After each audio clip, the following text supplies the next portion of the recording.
Hello and welcome to Lifetime Uncorked, the show where we break down your favorite made-for-TV movies one bottle at a time. I'm your host, Patrick Serrano, and today we're talking about The Boy with My Son's Face.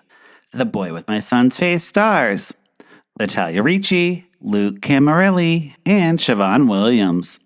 The movie kicks off with Susan trying to calm baby Dylan while also silently crying into her third cup of coffee. Suddenly, there's a crash downstairs. She calls the police and goes to get them with a golf club. But wait, someone decides to kidnap baby Dylan. Naturally, she screams for her husband Mark, who must be practicing for the Sleep Olympics because he snoozes through the whole thing. While Susan is ready to chase down the kidnapper with a golf club, Mark proves to be useless. The movie flashes back to the baby's birth. Mark decides it's a great time to reconnect Susan with her estranged dad, Neil, and his new, much younger wife, Ginny, who might also be pregnant. Then there's Aunt Peggy, who shows up just long enough to make us wish she stayed longer.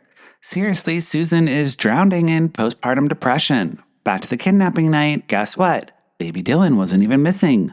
Mark finds him in the crib and is like, dude, wife, come on, chill out. Cue gaslighting. He hires a therapist to meet with Susan, who suggests antidepressants and a nanny. Enter Amy, the nanny, who has a mysteriously shady past. But what nanny doesn't? Who's gonna babysit Susan, though? Susan gets hooked on pills, and we get a pill-popping montage. It's been a while since we've had one on Lifetime, so I was here for that. When the baby mysteriously goes missing, Mark backs Susan into a corner, making her look like the unstable mother. They find Dylan's baby blanket floating in the pool, and suddenly, courts are waving around manslaughter charges. Susan's family quickly turns against her. As if it couldn't get any worse, Susan ends up in jail for 8 years.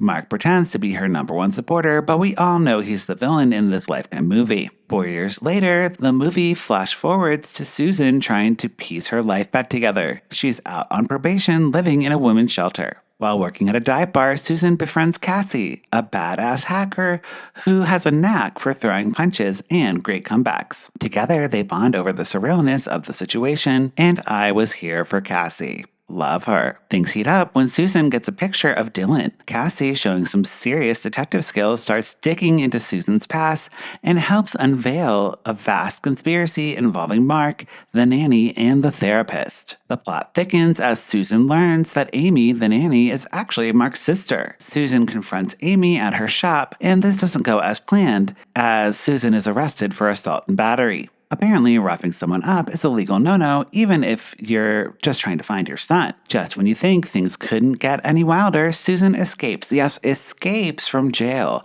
She overpowers the guard and steals his truck. Susan speeds off, determined to save Cassie from Mark's clutches. But she arrives just a beat too late. Cassie has uncovered some mind-blowing intel before facing a tragic demise. We learn that Mark was involved in some seriously twisted family drama. He and Amy were siblings, and the sickening web of deceit runs deeper than we ever imagined. After an intense confrontation with Mark, Amy tries to reveal the dark secrets of their relationship and disastrously plants, but it's too late for her.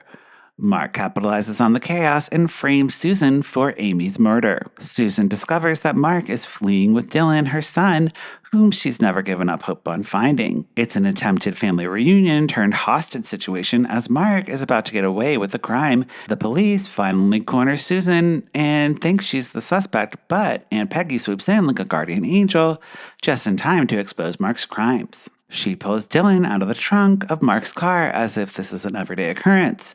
Cue triumphant reunion music as Susan is rejoined with her son. Susan decides to open a women's shelter in Cassie's name. You could say she's channeling her grief into something powerful and inspiring. And that is The Boy with My Son's Face. The Boy with My Son's Face was directed with some pretty interesting shots, and I thought this was a pretty good Lifetime movie.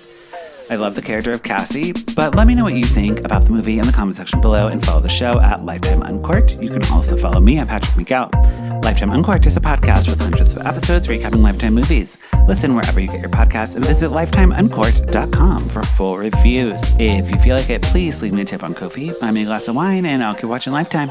That's it for this week. We'll talk to you next time. Bye.